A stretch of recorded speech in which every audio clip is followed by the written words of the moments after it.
O'zbekiston turli millat va illatlar, ahil va inoqlikda yashab, yagona vatan ravnaqi yo'lida birlashgan mamlakat. Jizzax zaminida ham o'zbek xalqi bilan bir qatorda koreys, qozoq, qirg'iz, tojik, rus va boshqa millat vakillari o'z tili, madaniyati hamda an'analarini asrab-avaylagan holda o'zaro hurmat va bag'rikenglik muhitida istiqomat qilib kelmoqda. Xalqlar do'stligi kuni doirasida o'tkazilgan marosim davomida ishtirokchilar atoqli davlat va jamoat arbobi Sharof Rashidov xotirasiga hurmat bajo keltirib, haykal poyiga gullar qo'ydilar. Tadbirda millatlararo totuvlik va diniy bag'rikenglikni mustahkamlash, xalqlar o'rtasidagi do'stlik va hamjihatlikni yanada rivojlantirish bugungi tinch va osoyishta hayotimizning muhim omillaridan biri ekani alohida ta'kidlandi.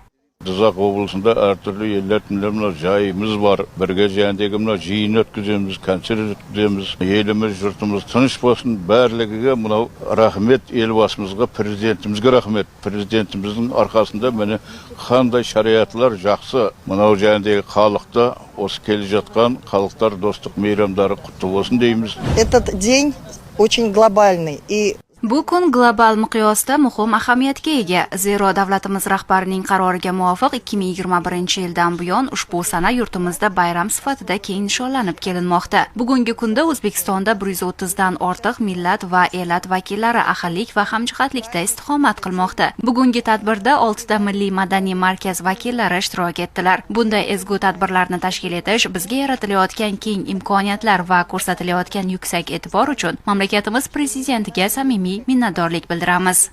Xalqlar do'stligi kuni munosabati bilan tashkil etilgan ushbu tadbir o'zaro hurmat, birdamlik va insonparvarlik qadriyatlarini ulug'lash, jamiyatda totuvlik va hamjihatlik muhitini yanada mustahkamlashga xizmat qilmoqda.